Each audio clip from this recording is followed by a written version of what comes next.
এলাকারই আমরা হঠাৎ করে জানতে পারি আমাদের সেক্রেটারির মাধ্যমে যে আমাকে ফোন করছে, ভাইয়া এরকম একটা অপারেশন মানে সমস্যা, কি সমস্যা? আমি কি সমস্যা বলো?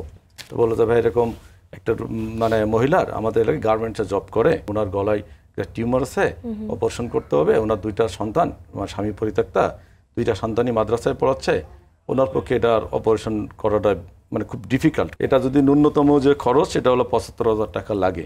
পরদিন আমরা সবাই মিলে আমাদের হোয়াটসঅ্যাপ যে গ্রুপ আছে যেখানে সবাইকে ফোন করলাম, মোটামুটি টাকা আমরা ডিসিশন নিলাম যে হ্যাঁ ভর্তি করে দিলাম, অ্যাডমিট করে দিলাম ইবনে সিনাতে। ওরা পরের দিন অপারেশন হলো। অপারেশনের সময় আমরা 6 জন ছিলাম, আমাদের লোক, আমরা ছিলাম না, আমাদের আরও যারা ছোটো ভাইটা ছিল প্লাস আমাদের সেক্রেটারি ছিল।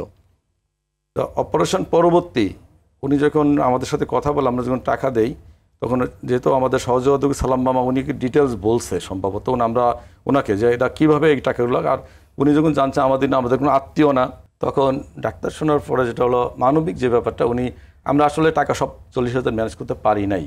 আমাদের কাছে ছিল 27,000 টাকা যে আমরা এটা জমা দিব, 27,500 এটা আমরা জমা দিব, বাকিটা আমরা হয়তো 1-2 রিলিজের সময় ম্যানেজ করে নিয়ে যাব।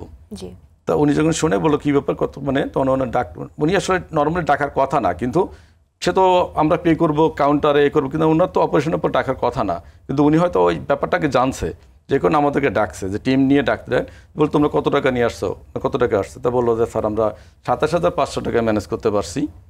বললো টাকাটা আমাকে দাও।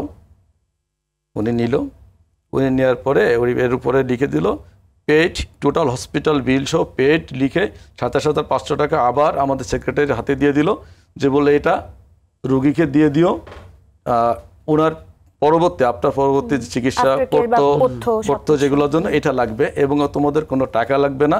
এবং আমি আসলে ম্যাডাম এটা যখন আমরা জানছি, তখন আমরা যে আসলে কাজ করি অনেক সময় আমরা ভালো লাগা মন্দ লাগা, এটা যে কতটা আপ্লুত করছে আমাদের, একদমই তাই। মানে আসলে এবং কাফি সাহেবকে, ডাক্তার মেজর কাফি সাহেবকে থ্যাঙ্কস, ডাক্তার আব্দুল সালামকে থ্যাঙ্কস, এবং আমাদের আসলে ডক্টর ঢাকা শহরে অনেকগুলো ডক্টর যারা আছেন আমাদের নাম শুনলে, এখন পাটুরিয়া থানা সমিতি থেকে শুনলে, এবং আমাদের যে ব্রিগেডিয়ার জেনারেল ঢাকা মেডিকেলের পরিচালক, শুধুমাত্র যদি ওনার একটা ফোন জানতে পারে, যেটা মানবিকতা জায়গা থেকে ওনারা সবাই কিন্তু আসলে সবাই সাথে আছেন।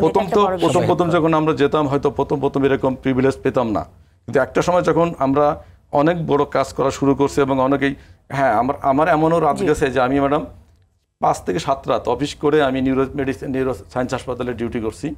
এটা অবশ্যই অনেক বড়, নিজের কাছেও একটা আত্মতৃপ্তির বিষয়, মানে অনেকটাই। জি।